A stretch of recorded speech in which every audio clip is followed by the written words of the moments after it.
Hey, here we are in Israel, and I'm standing on top of Mount Masada.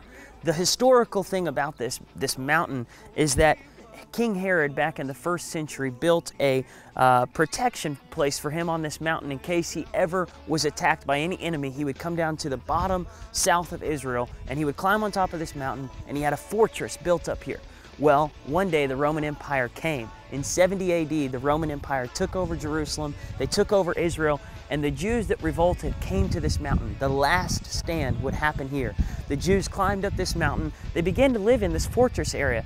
They were able to revolt for just a few months before the Roman Empire chased them down here, and they began to fire up shots at them, and finally the Roman Empire was almost about to get them. The night before they were about to get them, the Jews made a vow, and they said, listen guys, surrender or die.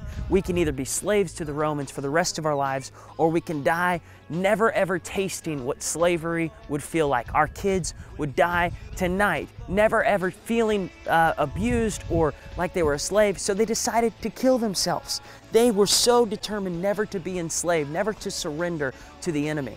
Well, the next morning, the Roman Empire came up on the mountain, and they found just a slew of all these Jews dead on the mountain because they never wanted to surrender. I believe the principle of this story is never surrender to the enemy. The enemy wants you to give in. The enemy will come and tempt you at every angle with bitterness, with lust, with all kinds of sin.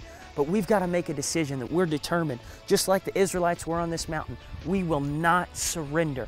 We will not give in to what the flesh wants. We're going to make our stand, and we're going to live and not die and declare the works of the Lord. Get in the Word, get in prayer, and tune back in for Devos of the Day.